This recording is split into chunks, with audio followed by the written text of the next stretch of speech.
తాజాంశాన్ని చూస్తున్నాం. Kidney racket వ్యవహారంలో పోలీసుల దర్యాప్తు ముమ్మరంగా సాగుతుంది. దీనికి సంబంధించి మరింత సమాచారం మా ప్రతినిధి శ్రీనివాస్ అడిగి తెలుసుకుందాం.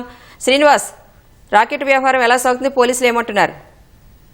కిడ్నీ రాకెట్ వ్యవహారంలో పోలీసుల దర్యాప్తు ముమ్మరమైంది. పోలీసులు ఇప్పటికే ఆసుపత్రి నిర్వాహకుడు సుమంత్ను అదుపులోకి తీసుకొని ప్రశ్నిస్తున్నారు. అయితే ఈ వ్యవహారం ఒక విధంగా కలకలం రేపిందని చెప్పవచ్చు. హైదరాబాద్ సరూర్ నగర్లోని అలకనంద ఆసుపత్రిలో ఈ వ్యవహారం బయటపడింది.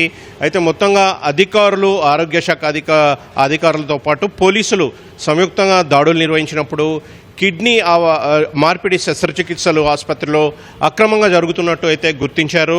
మొత్తంగా 9 పడకల ఆసుపత్రుల్లో అనుమతులు లేకుండా 30 పడకలు చేసి కూడా కొనసాగిస్తున్నట్లు పోలీసుల దర్యాప్తులో తేలింది. అయితే అక్రమంగా ఇందులో కిడ్నీ శస్త్రచికిత్సలు నిర్వహిస్తున్నట్లు కూడా తేలింది. ఇప్పటికే ఆసుపత్రి ప్రధాన నిర్వాహకుడు ఎవరైతే సుమంత్ ఉన్నారో ఆయన అదుపులోకి తీసుకొని పోలీసులు అయితే ప్రశ్నిస్తున్న పరిస్థితి.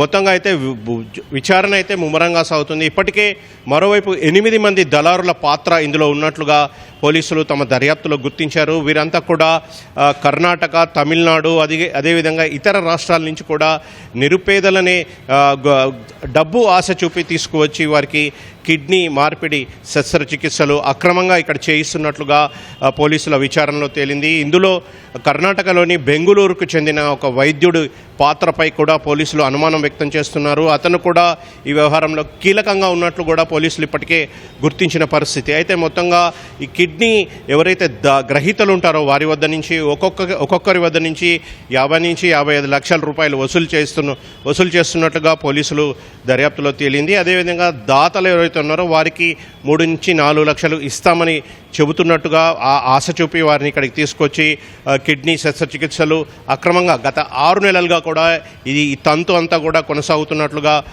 అయితే గుర్తించారు. ప్రస్తుతం అయితే 8 మంది దళారులు పాత్రపై పోలీసులు లోతుగా విచారిస్తున్నారు. వీరందరినీ కూడా అదుపులోకి తీసుకోవడానికి అయితే ప్రత్యేక బృందాలను రంగంలోకి దించారు. అదేవిధంగా బెంగళూరుకి చెందిన డాక్టర్పై కూడా నిఘా ఉంచారు. అతన్ని కూడా అదుపులోకి తీసుకొని మరింతగా మరిన్ని ఈ అంశాలపై మరింత లోతుగా విచారిస్తే మరిన్ని విషయాలు వెలుగులోకి వచ్చే అవకాశం ఉందని పోలీసులు భావిస్తున్నారు.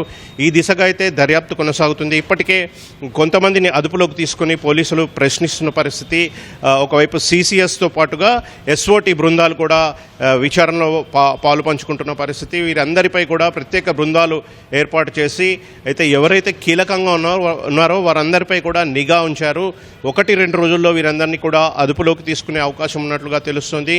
మొత్తంగా గత 6 నెలలుగా ఎంతమందికి కిడ్నీ శస్త్రచికిత్సలు అక్రమంగా నిర్వహించారు, అసలు ఏ విధంగా వీరికి ఏం చెప్పి తీసుకొస్తున్నారు, ఏ విధంగా వీరందరినీ కూడా ఈ రొంపిలో దీంట్లోకి లాగుతున్నారు అని చెప్పేసి పోలీసులు అయితే విచారిస్తున్న పరిస్థితి.